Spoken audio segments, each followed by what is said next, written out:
Conto de terror. O espírito de Dordans.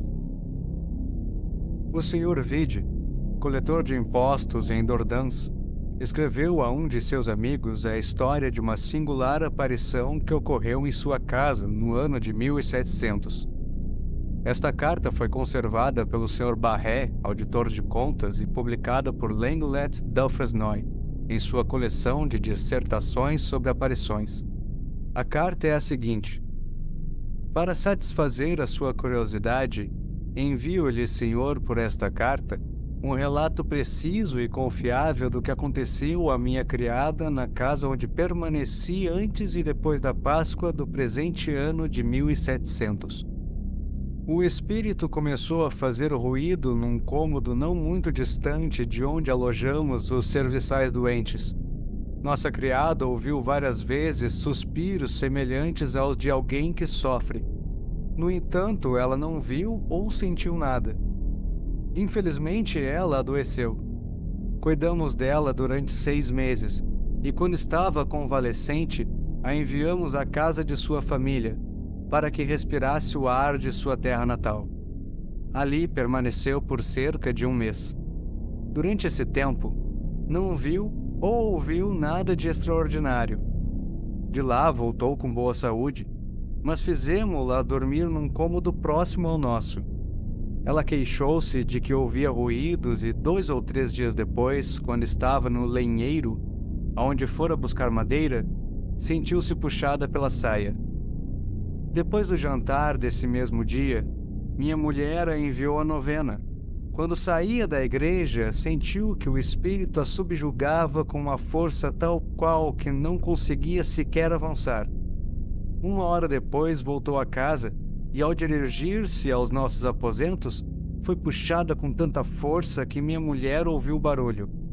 E chegando a jovem ao nosso quarto, pudemos ver que os prendedores de sua saia estavam rompidos.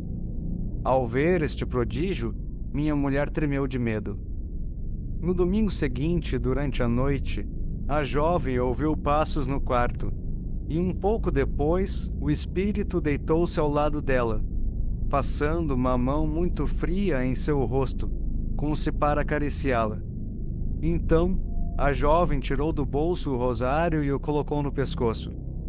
Alguns dias antes, havíamos dito a ela que, se continuasse a ouvir os ruídos, conjurasse o espírito em nome de Deus para que lhe revelasse o que desejava. Ela fez mentalmente o que lhe havíamos recomendado, pois o terror excessivo deixara-a sem fala. Ouviu então o resmungo de sons inarticulados. Entre as 3 ou 4 horas da manhã, o espírito provocou um estrondo tão grande que parecia que a casa desmoronava. O barulho acordou-nos a todos ao mesmo tempo. Chamei uma empregada para ver o que havia acontecido, pensando que a criada que havia produzido aquele estrépito em razão do medo que sentia. A empregada encontrou-a empanada de suor. A moça quis vestir-se, mas não encontrou as meias. E neste estado entrou em nosso quarto. Vi que uma espécie de bruma ou fumaça densa que a seguia e que desaparecia logo depois. Nós a aconselhamos a vestir-se e a se confessar e comungar quando soasse a missa das 5. Foi novamente buscar as meias, que encontrou num buraco da cama, na parte mais alta do dossel. Recolheu-as com a ajuda de um bastão. O espírito também havia arrastado os sapatos para a janela. Quando se recuperou do espanto, foi confessar-se e comungar. Assim que voltou, perguntei o que havia visto. Ela me disse que, ao se aproximar do altar para tomar a comunhão, viu muito perto de si a sua mãe, que havia morrido há 12 anos. Depois da comunhão, retirara-se à capela onde mal havia entrado. A mãe se pôs de joelhos à sua frente e lhe tomou as mãos, dizendo-lhe: minha filha, não tenhas medo, sou eu, tua mãe. Teu irmão se queimou por acidente quando eu me encontrava no forno de Ban de Oissonville, próximo a Estampa. Em seguida, fui procurar o pároco de Garancieres, que vivia santamente, para que me impusesse uma penitência, pois eu pensava que era culpada por aquela desgraça. Ele me respondeu que eu tinha culpa alguma e me enviou a Chartres, ao presbítero penitenciário. Fui encontrá-lo, e como eu me obstinava em pedir-lhe uma penitência, ele me impôs uma, que consistia em levar um cinturão de crina de cavalo durante 2 anos. Não pude cumprir tal penitência por causa da gravidez e outras enfermidades. E como morri grávida, sem a ter cumprido a penitência, rogo-lhe que a cumpra por mim. A filha assim o prometeu. A mãe a encarregou, ademais de jejuar a pão e água durante 4 sextas-feiras e sábados. Pagara ao armarinheiro Lanier 26 quartos que lhe devia pela compra de um novelo, e que fosse ao porão da casa onde havia morrido. Lá encontrarás, disse ela, a soma de 7 libras que escondi debaixo do 3º degrau. Faz também uma viagem a Chartres, para ver a boa Nossa Senhora, a quem rezarás por mim. Voltarei a falar contigo mais uma vez. Continuando, deu conselhos à filha.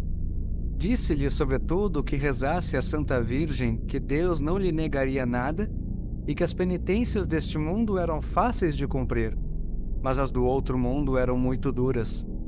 No dia seguinte, a criada mandou rezar uma missa, durante a qual o espírito agitava-lhe o rosário. Nesse mesmo dia, passou-lhe também a mão pelo braço, como se para acariciá-la. Durante 2 dias seguidos, a moça a viu ao seu lado. Achei necessário que ela realizasse o mais rápido possível o que a mãe a havia encarregado de cumprir. Por isso, na primeira oportunidade, mandei a Gomberville, onde encomendou uma missa. Pagou os 26 quartos que sua mãe efetivamente devia e encontrou as 7 libras sobre o 3º degrau do sótão. De lá, seguiu a Chartres, onde encomendou 3 missas, confessou-se e comungou na capela.